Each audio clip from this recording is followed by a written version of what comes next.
bakers, welcome to Bake Along number 49. I'm Sarah from Beurre Pastry Shop, and today we're making banana waffles, but it's so much more than banana waffles. It's brown butter, buttermilk, banana cream waffles almost, because I think I'm gonna top mine with some sweet cream and some graham crackers. It's very much choose your adventure today, but we are going to use roasted bananas. We're gonna brown some butter. I do have to say this isn't sort of your whip it up on a weekday breakfast. This is indulge. It takes a little bit of time to prep, but it's worth every second. Now I do want to say you can switch up any of these components. If you don't want to roast your bananas, don't roast your bananas. If you don't want to brown your butter, don't brown your butter. You don't have to use buttermilk, you can use a different type of dairy. Just know that if you're going in the heavy cream department, you're gonna have a lot richer waffles in the end. So if you are joining me for this exact roasted bananas, brown butter, buttermilk waffles, the first thing you're gonna wanna do is roast your bananas. You're gonna put them into the oven for about 20 minutes at 350 degrees, and you want them to cool at least a little bit before you use them. So you'll see I had really nice, ripe, ready to eat yellow bananas. Put them in the oven and they'll come out black. It's worth every second of those 20 minutes. It brings out the banana flavor, it makes them a little bit sweeter, and it's a wonderful addition. So give it a try if you haven't tried roasted bananas before. Next up, we're going to brown our butter. So turn your stovetop to medium heat and then put your butter into it, and we're gonna let that melt, and then it's gonna go through that browning process. At first it's going to get a little bubbly, then it's gonna fizz, and you'll get this sweet nutty aroma that is just the signature of browned butter. And we're just gonna turn that off as soon as it's ready. Meanwhile, we can get the rest of our ingredients started. Like any other recipe, we're gonna separate our dry and our wet ingredients to start. This uses baking powder. You can absolutely sub in cream of tartar and baking soda. People talk about pantry items, and usually I think, I don't know, what they mean is like things to keep in your pantry for a quick weeknight meal. When it comes to baking pantry items, make sure you have sugar, flour, salt, baking powder, baking soda on hand, because what if you decide one weekend morning you want to whip up these waffles? So we've got flour, baking powder, and salt in our dry ingredients bowl. You can just whisk those together.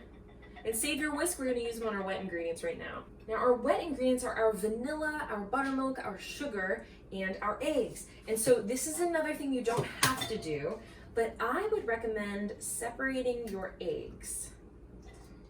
There's something about incorporating whipped egg whites to the end that makes these waffles even lighter and fluffier. Again, you can just incorporate all of your eggs into your wet ingredients, but if you want to take the time and you're already browning your butter, you're already roasting your bananas, by all means separate out your egg whites and we'll give them a whip before incorporating them in as our last step before we bake these guys. And you can set your egg whites aside for now, and we're going to first just whisk your egg yolks a little bit, break them up, and then we can add our sugar.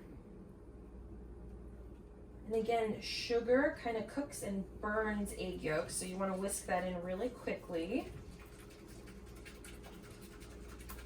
And I'm going to whisk these two together, the sugar and egg yolks, until it becomes a little bit pale, and then we'll incorporate the rest of our wet ingredients. Don't forget about your butter on the stove top. Mine is almost melted, and then it will begin to brown. Okay, as soon as your egg yolks and sugar are beginning to lighten in color, you can get your vanilla extract in here and continue whisking. I am putting a lot of vanilla extract. You don't have to do this. Perfect. And then we're gonna add our buttermilk in.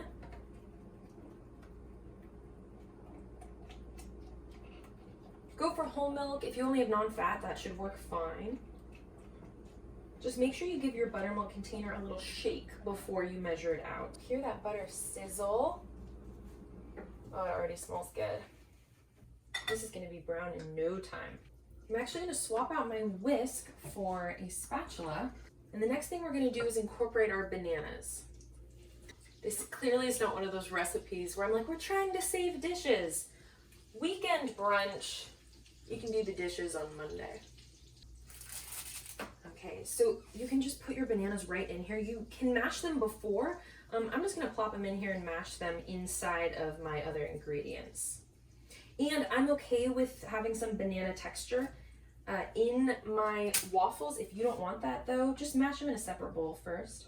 I'm just gonna push them against the side of my bowl to loosen them up a little bit and then stir them in.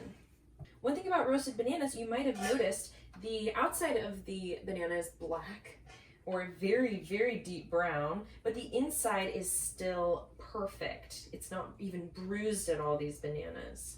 These roasted bananas in here, they will weigh down your batter, and that's one reason I'm doing whipped egg whites as our last incorporation, to help lighten it up, help that baking powder. Okay, good, my butter is brown. I'm turning off the heat. I'm gonna remove it from the heat. Oh my gosh, it's perfect. You are gonna wanna let this cool a little bit. So just so you can see, and it's very malleable. And I wanna show you how easy this is to mash. I wanna make sure you understand the texture of roasted bananas. Very, very loose.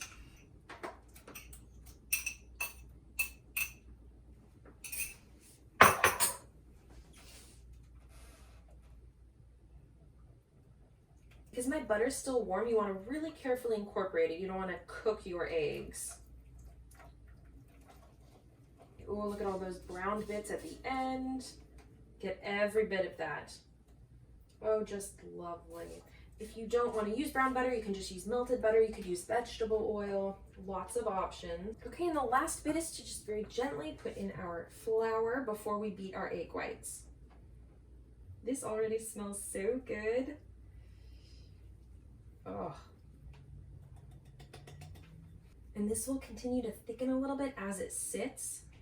So don't worry if your batter's pretty loose. Every banana, obviously, it's gonna be a different size. As a rule, 2 bananas should be fine, but if you're really nervous about the size of your bananas, if they're on the larger side, for instance, you can just incorporate 1 and then see what you think of the texture. All right, this looks great, and obviously it will be lumpy because of the bananas. So I'm gonna set this aside and get started on our egg whites. I don't have a hand mixer, so I'm doing this by hand. By all means, pull out your stand mixer. We've gone over how lazy I am when it comes to cleaning that, guys. So that's because I clean it very well after using it, so it takes forever. I should say you're looking for stiff peaks here. They always said in school, it's not about the wrist, it's not even about the elbow, it's the entire arm. So close and it's soft peaks. It's only taking like 3 minutes. That's not bad at all. So now I'm gonna add our, look at that, gorgeous whipped egg whites in probably 2 inclusions. And this is where you wanna fold down through the middle and fold over. You're trying to retain all that air that you worked so hard to whip in here. You want to scrape all the way down to the bottom of the bowl and just fold it over. And it's always easier if you don't try and do this with all of it at once, all of your egg whites at once. You can lighten it up with the first batch and then go in with a second batch. Oh my gosh, this looks and smells so good. All right, in with the rest of our egg whites. You might have thought, oh, there's not much sugar in this recipe. There isn't. And one reason is because bananas are so sweet. It takes care of that a little bit. Plus, we're gonna top it off with some sweet goodies as well. Okay, this looks perfect. Let's get cooking. Getting a serving platter ready. Now, this is, you know, your own waffle maker. This is the only waffle maker we have. It's a cast iron, 2-sided waffle maker situation. So, cook yours however yours cook. If you do have one like me and you've never used it, you have to separately preheat and spray each time you make a new waffle. So give it a spray and then give it a preheat, medium low heat, and it cooks on one side for 1 minute and the other side for 2 minutes. It's okay. The first waffle always sucks, just like the first pancake always sucks. So we're going for sort of medium-low heat on both of these sides. Let them preheat. Get your serving platter ready and get your toppings ready. As I promised myself I am gonna top mine with some sweet cream for the banana cream part. I have some graham crackers I'm gonna caramel on top. I also have maple syrup. I always put butter on my pancakes and my waffles. I don't know if I will today because I'm gonna make a sweet cream, but whatever you want. I think some sliced almonds would be nice on this. While that preheats, I figured I'd whip up some sweet cream now. All I'm doing with my sweet cream, I'm not adding sweetened condensed milk or anything. I'm just going to whip this until it's sort of very soft whipped cream. So I'm going to throw in some vanilla and powdered sugar. And we're all warmed up from whipping the egg whites. I'm literally just going to whip this until I like the consistency, which is going to be a very thin whipped cream. I still want it to kind of run off of the waffle.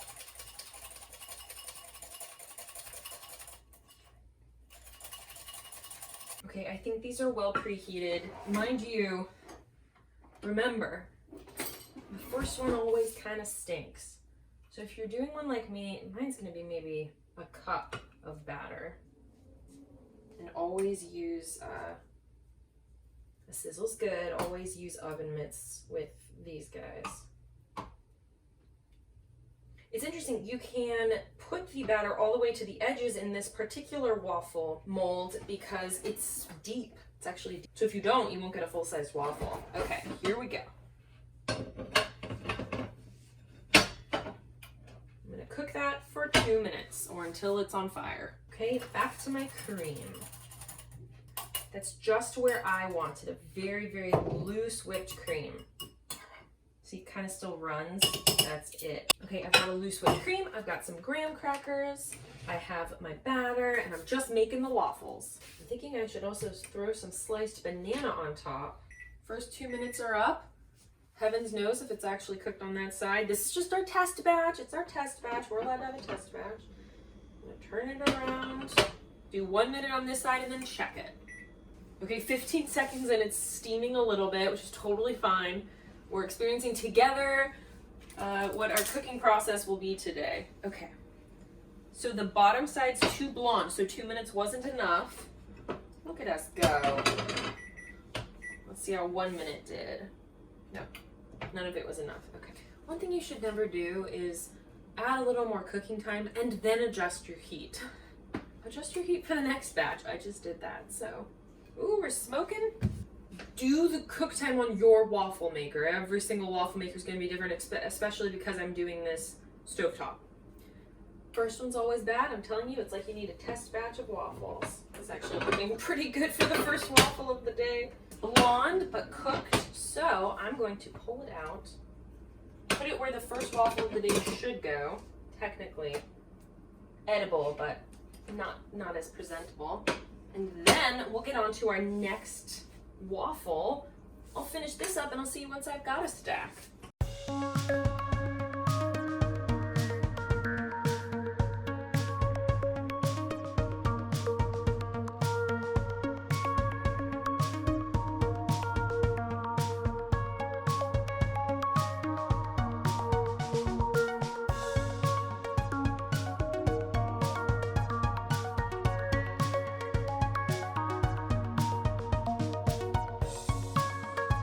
Does this seem like one of the most beautiful things I've ever made? Yes, it does. Is banana cream pie my favorite dessert? Yes, it is. Oh, I'm so excited about this. So I topped mine with that sweet cream, some graham cracker crumbs, and freshly sliced bananas. What? Ugh, get over your extra sweet cream. This is fantastic. I'm putting some maple syrup on too. These waffles are not incredibly sweet, and it leaves room for you to use sweet toppings. Okay, maple syrup, sweet cream, some fresh banana, graham cracker. Get in my mouth.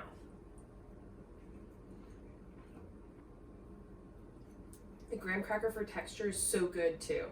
I feel like it's been a while since we've done a breakfast item, so I'm really excited that these are so good. Thank you so much for baking along today. I hope you found some room for you to sort of play and come up with your own ideas in this recipe. If you are local, you can head to www.beurrepastryshop.com/online-ordering. You can see our entire local delivery menu. We deliver all around the Bay Area. For nationwide shipping, head to www.beurrepastryshop.com/nationwide-shipping, and there you can see our shipping options. They're expanding a little bit very soon, so keep your eye out for that. If you want to be subscribed to the newsletter, I only send out an email when I really have something to say, and so it's like maybe 2 a month max. Recently, it's been more like 1 a month. You can head to beurrepastryshop.com/contact, and there at the bottom you can sign up to receive a newsletter. Subscription boxes went out 2 weeks ago. Very fun theme in honor of St. Patrick's Day. If you haven't gotten into that yet, you really need to. You can sign up for monthly or seasonal boxes. Seasonal is just 4 times a year. Every month it's a surprise theme. You sometimes can guess what's coming, especially if I want to send new items to all of you, but we do local delivery for that and nationwide shipping the first week of each month.